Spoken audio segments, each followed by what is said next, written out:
बाप ले गया बेटी को जंगल में गाड़ने।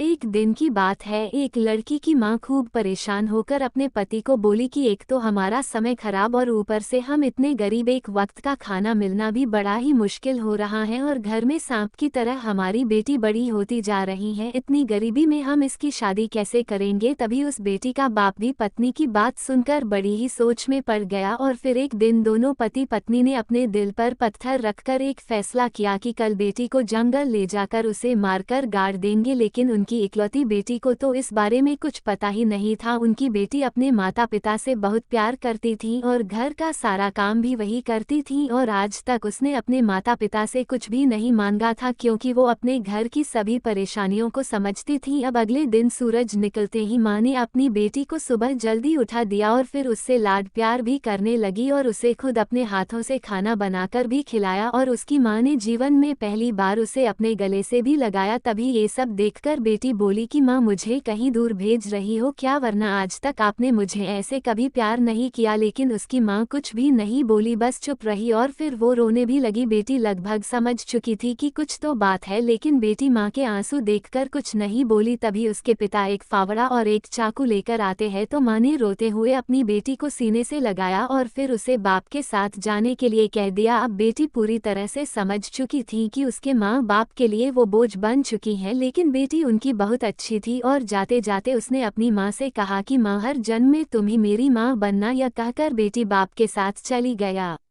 अब दोनों बाप बेटी चुपचाप ही घने जंगल की तरफ जाने लगे। तभी अचानक बाप के पैर में एक बड़ा कांटा चुभ गया और वो दुखी होता हुआ एकदम से ही नीचे बैठ गया। बेटी से देखा नहीं गया, उसने तुरंत कांटा निकाला और फिर पिता के पैर पर अपनी चुन्नी फाड़कर बांध दी। तो पिता ने कहा कि बेटी मेरे पैर हाथ न लगाओ, हम बेटियों के हाथ पैरों पर नहीं लगवाते। तो बेटी ने कहा कि पिताजी मैं भी आपको दुखी नहीं देख सकती। ये सुनकर पिता की आंखें नम हो गई, मगर उसने अपने आंसू दबा लिए। फिर वो थोड़ी ही देर में जंगल के बीचों बीच पहुंच गया। अब उसके पिता एक जगह देखकर उसे फावड़ा लेकर खोदने लगे और बेटी बाप के सामने बैठी हुई थी। तभी थोड़ी ही देर में पिता बहुत ज्यादा थक गया और उसके पसीना आने लगा। तभी बेटी बाप का पसीना अपनी चुन्नी से पोंछने लगी और फिर उसी चुन्नी से अपने पिता के मुंह पर हवा भी करने लगी। ये देखकर उसके पिता ने अपनी बेटी को धक्का दे दिया और कहा कि पीछे हट जा, मुझे अपन काम करने दे। तो बेटी ने कहा कि पिताजी आप मुझे मारकर गाड़ने के लिए इतनी मेहनत से गड्ढा खोद रहे हैं तो क्या मैं आपके लिए इतना भी नहीं कर सकती। ये सुनकर बाप चौंक गया। तो बाप ने बेटी से पूछा कि तुम्हें कैसे पता चला कि मैं तुम्हारे लिए ही गड्ढा खोद रहा हूँ। तो बेटी ने कहा कि पिताजी मुझे पता है कि मैं आपके लिए मनहूस हूँ और बोझ भी हूँ, इसलिए आप मुझे यहाँ गाड़कर मार दोगे। अब उसके पिता गुस्सा भी थे और उसकी आंखों में आंसू भी थे। तब उसने अपनी बेटी को सच बता दिया कि हाँ तू है मनहूस हमारे लिए, काश तेरी जगह हमारे बेटा हो जाता तो सब ठीक ही होता। ये कहकर बाप जोर जोर से फावड़ा चलाने लगा। तभी अचानक फावड़ा उसके पिता के पैर में बहुत ही जोर से लग गया और उनकी 2 उंगली कट गई। ये देखकर बेटी रोने लगी, लेकिन बाप तो गुस्से में था। वो चोट लगने के बाद भी गड्ढा खोदे ही जा रहा था, लेकिन अचानक ही बेटी ने खूब रोते हुए पिता के हाथ से फावड़ छीन लिया और कहा कि पिताजी मैं बहुत मनहूस हूँ, इसलिए मेरे मरने से पहले भी मुझे चोट ही लग रही है, इसलिए आप घर जाओ पिताजी और आप चिंता मत करना पिताजी, मैं खुद ही गड्ढा खोदकर इसमें लेटकर मर जाऊंगी, लेकिन घर नहीं आऊंगी। ये कहकर उसकी बेटी रोती हुई उस फावड़े से गड्ढा खोदने लगी। तभी अचानक उस गड्ढे में एक पुरानी सी पोटली निकली। तो जैसे ही उसकी बेटी ने जल्दी उस पोटली को खोलकर देखा तो वो हैरान हो गई, क्योंकि उस पोटली में सोने की बहुत पुराने सिक्के थे। उन्हें देखकर उसकी बेटी ने जल्दी से अपने पिताजी को बुलाया। उसके पिताजी भी इतने सोने के सिक्के देखकर हैरान हो गए, लेकिन फिर वो रोने भी लगे और बेटी से कहने लगे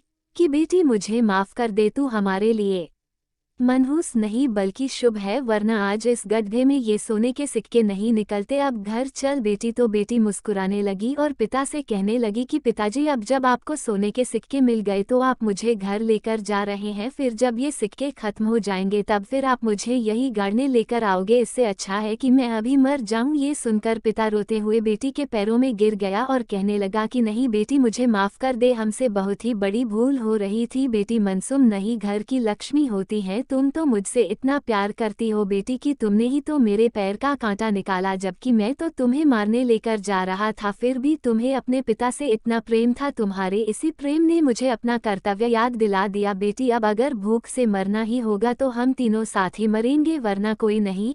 और रही बात इन सोने के सिक्कों की तो ये लो इन्हें वापस इसी गड्ढे में दबा दो। ये सुनकर बेटी बाप के गले से लिपट गई और कहने लगी कि मुझे अच्छा लगा पिताजी आपके अंदर ये बदलाव आ गया, वरना आज मैं आपको यहीं मरकर दिखा देती। पिताजी तभी बाप ने अपनी बेटी से कहा कि नहीं बेटी ऐसा मत बोलो, अब मुझे सब समझ आ चुका है और अब तू मरने की बात मत कर वरना तेरा ये पिता खुद ही मर जाएगा। तभी दोनों बाप बेटी वापस घर चले गए और खुशी खुशी अपना जीवन जीने लगे। वाकई में दोस्तों बेटी कभी बोझ और नसूम नहीं होती, उसके नसीब का तो खुद भगवान ही दे देता है। जैसे उस बेटी को उस गड्ढे में सोने के सिक्के मिल गए। धन्यवाद जी।